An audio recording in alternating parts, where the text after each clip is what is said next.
바이블 트래킹 첫 번째 주간 말씀 읽기를 잘 따라오고 계십니까? 오늘은 창세기 18장 1절에서 8절 말씀에 나오는 아브라함의 이야기를 다시 한번 묵상하면서 이번 주간 성경 통독을 마치려고 합니다. 아브라함과의 캠핑. 아브라함과 텐트를 치고 캠핑을 하려고 합니다. 오늘 첫 번째 캠핑 장소는 아브라함이 하나님을 만난 특별한 장소 마므레입니다. 여호와께서 아브라함에게 이르시되 너는 너의 고향과 친척과 아버지의 집을 떠나 내가 내게 보여줄 땅으로 가라. 창세기를 시작으로 이곳까지 걸어온 이들은 우리만이 아닙니다. 하나님도 함께 걷고 계십니다. 아브라함을 만나기 전까지 안타까운 마음으로 걸으시던 길입니다. 죄로 인해 하나님의 작품들은 깨어졌습니다. 그 죄로 인해 아담과 하와가 무너지고 세상은 오염되어 갔습니다. 하나님이 후회라고 표현하실 만큼 하나님의 걸작품이자 그분의 꿈을 담은 세상과 사랑하는 인간들이 죄로 인해 망가졌습니다. 그때 역사의 획을 그으며 시작된 길이 아브라함의 길입니다. 하나님이 아브라함에게 구원의 언약을 주시면서 시작하신 그 길에서 오늘 캠핑할 마므레는 처음으로 보이는 그 언약의 실체입니다. 이곳에서 나눌 첫 번째 메시지입니다. 아브라함의 예배의 자리에서 영광을 돌려드리십시오. 아브라함도 우리와 같이 복음의 능선을 따라 갈대아 우르를 떠나 걷고 있었습니다. 그런데 이곳 마므레에 오기 전까지 그에게 반복적으로 이어지는 것이 있습니다. 그는 머물고 장막을 치는 곳에서 예배를 드립니다. 그는 하란을 떠나 세겜 땅 모래에 큰 나무가 있는 곳까지 갔을 때 그곳에서 하나님을 만나고 제단을 쌓았습니다. 베델로 갑니다. 그리고 그는 그곳에서 여호와께 예배를 드립니다. 그는 애굽을 지나 베델로 다시 돌아와 그곳에서 예배합니다. 그리고 오늘 본문에서 롯이 떠나고 하나님이 이 땅을 약속의 땅으로 준다고 말씀하실 때 그는 그곳에서 예배합니다. 너는 일어나 그 땅을 종과 횡으로 두루 다녀보라. 내가 그것을 내게 주리라. 이에 아브라함이 장막을 옮겨 헤브론에 있는 마므레 상수리 수풀에 이르러 거주하며 거기서 여호와를 위하여 제단을 쌓았더라. 아브라함은 하나님의 음성만을 의지해서 걸어가야 했습니다. 그는 내일 어디로 가야 할지 모르는 상황에서 가족을 돌보고 족장으로서 수많은 일들을 결정해야 했습니다. 그런 상황에서도 어떻게 믿음을 지킬 수 있었을까요? 그는 항상 예배를 드렸습니다. 그가 가는 곳마다 드린 예배를 설명하는 모든 구절에는 반복되는 단어가 있는데 거기서입니다.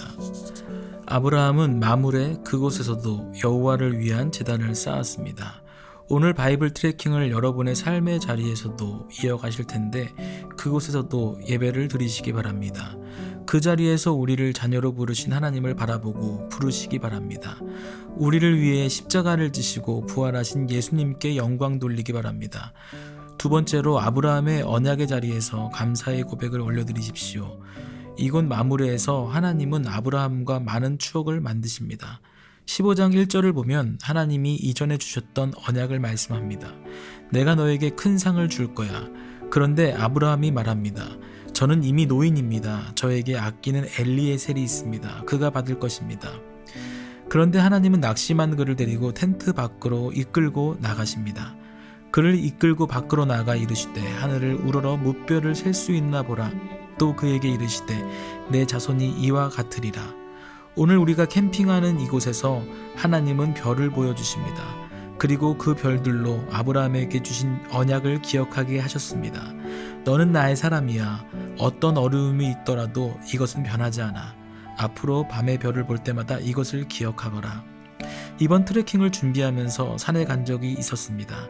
이전에 많이 오르던 산이었지만 유난히 산과 또 다른 산으로 이어지는 능선이 너무나도 선명하게 들어왔습니다. 그리고 시원한 바람을 맞으며 성경의 모든 책들이 산맥과 같이 생각되고 복음은 그것을 잇는 능선처럼 그려졌습니다. 그리고 인생의 산맥도 그렇지 않을까라는 생각이 이어졌습니다. 그날 정상에서 하나님은 성경과 인생에 대한 새로운 이해를 추억으로 남겨주셨습니다. 그러면 앞으로 산을 보고 겹겹이 쌓여있는 산들을 볼 때마다 저는 무슨 생각을 할까요? 하나님이 마므레에서 아브라함의 언약을 밤하늘의 별로 확인시켜 주신 것을 기억하세요. 여러분에게 아브라함의 별이 있습니까? 저의 산의 능선과 같이 하나님이 이미 주신 확인의 사인들, 예수 그리스도의 흔적들이 있다면 그것을 돌아보며 하나님과의 추억을 생각해 보세요. 혹시 없다면 오늘 아브라함과 함께하는 첫 번째 캠핑, 그리고 바이블 트래킹이 그렇게 기억할 수 있는 하나님의 흔적이 되기를 바랍니다. 또한 여러분의 삶 속에서 예수님과의 추억을 많이 만들어 가시길 축복합니다. 마지막으로 아브라함을 찾아오신 자리에서 나의 하나님을 만나십시오. 아브라함이 마므레에서 정착한 시간이 지나갑니다. 사라도 90살이 넘고 아브라함도 100살이 넘었습니다. 아브라함의 마음에도 의심이 생겨갈 때 하나님이 찾아오십니다. 그리고 언약이 이루어질 것이니 그 증표로 할례를 받으라고 말씀합니다. 그리고 마므레의 커다란 나무들 가까운 곳에 다시 찾아오셨습니다. 우리가 있는 이곳에 오신 거죠. 여호와께서 마므레에 상수리 나무들이 있는 곳에서 아브라함에게 나타나시니라. 날이 뜨거울 때에 그가 장막문에 앉아 있다가 하나님이 나타나셨습니다. 2절을 보면 세 사람이 아브라함과 가까이에 서 있었습니다. 하나님이 사람의 모습으로 오셨습니다. 하나님이 아브라함을 만나시고 말씀하시지만 이렇게 오신 적은 없었습니다. 아브라함의 모습도 파격입니다. 2절에서 그는 달려나갑니다. 다른 번역을 보면 뛰어갔다고 말합니다. 또 다른 번역을 서둘러 장막문 밖으로 뛰어갔다고 말하고 있습니다. 아브라함은 그를 찾아오신 하나님의 발을 씻겨드릴 물을 준비합니다. 나를 선택하시고 언약을 주시고 삶의 주인이 되신 그분을 위해 급히 장막으로 가서 빵을 굽습니다. 급히 아주 좋은 송아지를 잡아 정성스러운 식탁을 준비합니다. 하나님은 우리에게도 분명히 찾아오실 것입니다. 그때 하나님을 알아보시고 아브라함처럼 뛰어가서 영접하시길 바랍니다. 그분에게 드릴 수 있는 가장 좋은 것을 드리며 그 자리가 여러분의 마무리가 되시길 축복합니다. 1주차 바이블 트래킹 성경 통독은 이렇게 마치도록 하겠습니다. 이제 2주차 깃발 강의를 시작하도록 하겠습니다.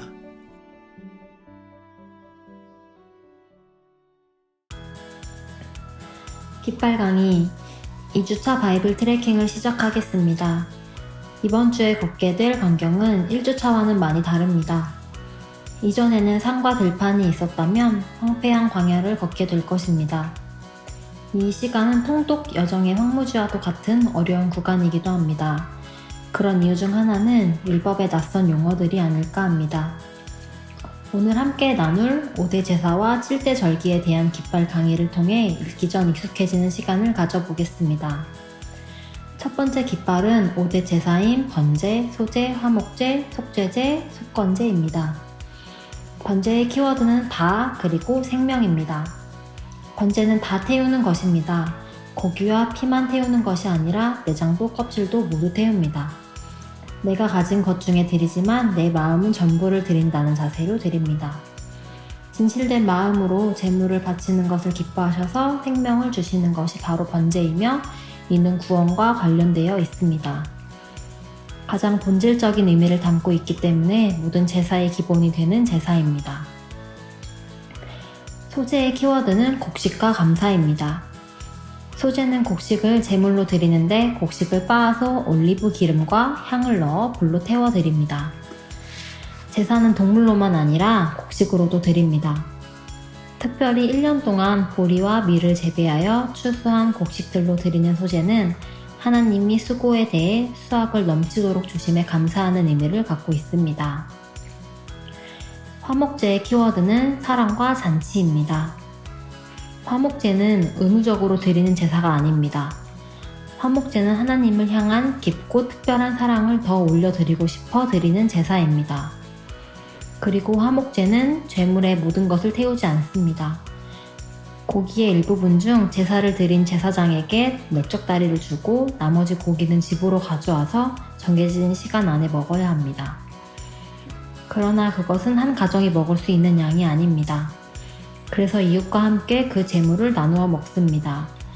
그동안 마음을 표현하고 싶었던 사람들, 풀고 싶었는데 기회를 찾던 사람들, 가난한 사람들을 초대하여 평소 자주 먹을 수 없는 맛있는 음식을 나누어 먹습니다. 이것은 하나님이 함께 하시는 기쁜 자리일 뿐만 아니라 이 땅에서 하나님이 베풀어 주시는 풍성한 잔치입니다. 속죄제의 키워드는 회개와 십자가입니다. 이스라엘 온 민족의 죄, 개인이 지은 죄를 주님 앞에 가지고 나와 용서를 구하는 제사입니다. 자신의 연약함 때문에 지켜야 하는 것을 못 지킨 죄, 알지 못하면서 지었던 모든 죄에 대해 회개에 정해진 날 하나님 앞에 겸손히 용서를 구하고 새롭게 다짐하는 제사입니다. 같은 흐름으로 예수님은 우리 모두의 죄를 사하시기 위해 속죄 제물이 되어 주셨습니다. 십자가의 죽으심으로 우리 모두를 위한 속죄의 길을 열어주셨습니다. 속건제의 키워드는 보상과 책임입니다. 속건제는 누군가에게 피해를 입혔을 때 보상하고 죄의 용서를 구하는 제사입니다.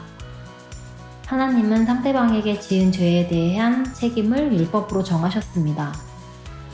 죄에 대한 용서는 값없이 주시는 은혜이지만 내가 누군가에게 지은 죄에 대해 무겁게 생각하고 대가 지불을 하는 것은 하나님 앞에서도 피해를 준 사람에게 대해서도 당연하게 생각해야 합니다. 이제 두 번째 깃발에 대해 생각해 볼까요? 7대 절기는 유월절, 무교절, 초실절, 칠실절, 나팔절, 속죄일, 초막절입니다. 유월절의 키워드는 어린 양입니다. 애굽에서 모든 집의 맏아들은 죽임 당할 수밖에 없을 때 어린 양의 피를 바른 집의 생명은 하나님이 지켜주셨습니다. 그들의 의로움이 아니라 어린 양의 피로 구원하신 것에 대한 가르침을 기억하는 날입니다. 그리고 어린 양은 예수님의 십자가로 이어져서 오직 예수 그리스도의 피로써 구원받은 것을 깨닫게 하십니다. 무교절의 키워드는 정체성입니다. 무교절의 모든 전통은 광야를 기억하는 메시지가 있습니다. 하나님이 언제든 떠나라고 말씀하실 때 순종해야 하는 민족임을 기억하는 날입니다.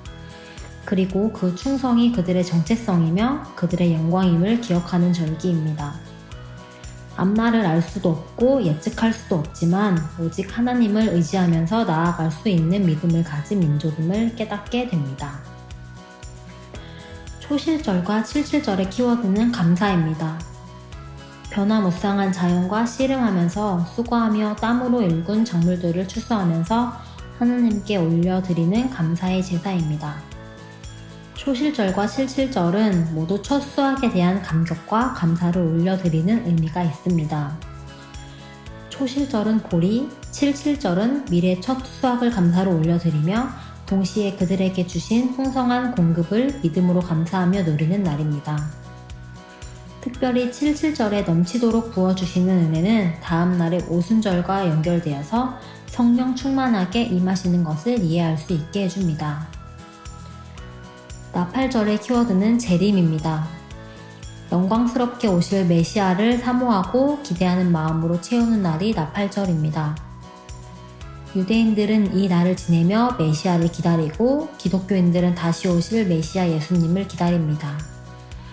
예수님이 다시 오실 때 나팔을 불며 이 땅에서 권세를 부리던 사탄의 역사는 끝났음을 선포할 것입니다. 속죄일의 키워드는 회개입니다.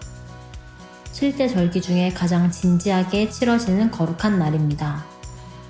해가 진 다음부터 그 다음날 해가 질 때까지 금식하면서 자신과 모두의 죄를 용서해 주시는 은혜를 경험합니다. 이 날은 슬프고 무거운 날이 아니라 한 해를 기쁘고 새롭게 시작할 수 있는 축복의 날입니다. 마지막으로 초막절의 키워드는 축복과 경고입니다.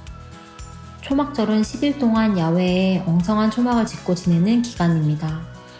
광야에서 40년 동안 옷도 헤어지지 않고 신발도 닳지 않게 하시며 만나를 내려주시고 불기둥과 구름기둥으로 인도하신 하나님을 기억합니다. 동시에 하나님의 백성답지 못하게 죄 가운데로 다시 들어갈 때는 사랑하시기 때문에 광야로 인도하실 것이라는 경고의 메시지도 함께 되새기는 절기입니다. 이번 주간 우리가 함께 읽을 본문을 확인해 보겠습니다. 첫 번째 날 출애굽기 30장에서 레위기 2장까지 하나님을 만날 수 있는 길이 열리다. 두 번째 날 레위기 3장에서 15장 제사의 감동.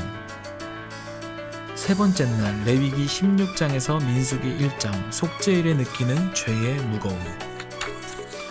네 번째 날 민수기 2장에서 14장 눈보다 더, 이보다 더. 다섯 번째 날 민수기 15장에서 27장 모세의 적.